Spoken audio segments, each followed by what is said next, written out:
a mother who has a portfolio of zakatable trinkets and then assessed her zakat on her gold portfolio at 5 million naira, and rather than pay that from her purse or sell part of the gold to make up for that, am I okay? She decides to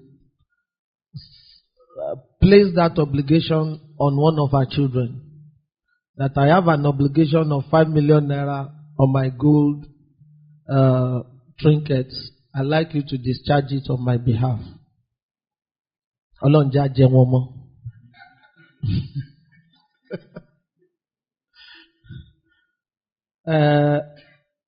I will encourage the child, if he has the means, to please oblige his mother. And if he does so, he will have the reward, 100%. The mother may only be absolved of the consequence of default in zakat. Somehow, whether she had done it by herself or she had transferred the obligation to somebody, somebody has eventually paid out what is due on that gold. Is that not? So, the woman has absolved herself completely from that obligation. Maybe in the secondary degree, I wouldn't know whether any reward will, however, accrue to her. But I think the reward that would come from that will be exclusively, but maybe we can say Adalu ala al-khairi somehow. I don't know whether this is Dalu ala al-khairi or dodging a responsibility and placing it on another person. Yes, we can't be too critical of that. We'll rather see that as a privilege of one having a son also that is obedient, and also a mother that has been blessed. That's all I will say.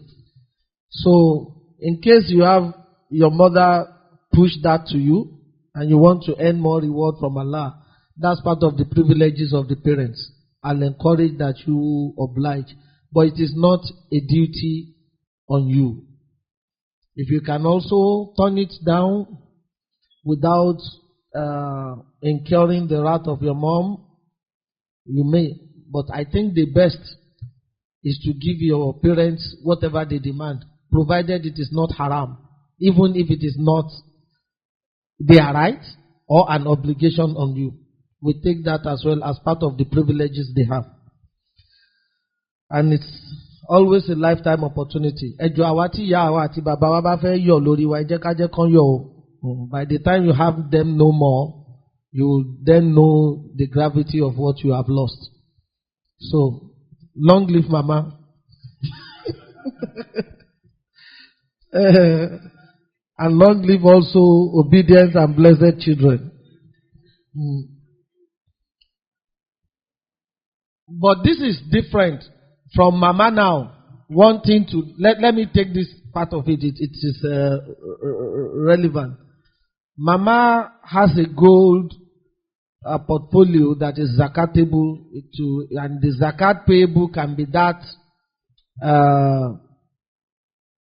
sizable. And the same Mama now has, I think that is what is common, and that is what the hadith has also encouraged, has one of his children who is in financial difficulty. Rather than pay the zakat due on that gold to outsiders, it is also the sunnah and it is preferred that it is paid to people with whom you have relationship. So paying zakat to relations like father to son or son to father or husband to wife will amount to meeting two ends. One end is observing the obligation of zakat, and the other end is also keeping the tie of kinship, extending goodness as well to kinship. So, tọ́lọ́run bá ní kó pọ̀ lọ́wọ́ ìyàwó, kò sí nǹkan tó burú ńbẹ̀ o. Ẹ lè yọ zaka gold yín fáwọn àbú, kò burú. Ìyá tẹ̀tọ́ máa wọ́n qualify náà fi yọ, wọ́n ti access 100 rí pé 2 million naira àbúdẹ̀ ń ráhùn kínní kan bóyá mọ́tò ẹ̀ ló ń ráhùn kínní kan tó fẹ́ ní tí owó yẹn máa fi lọ síta ó lè it's also allowed.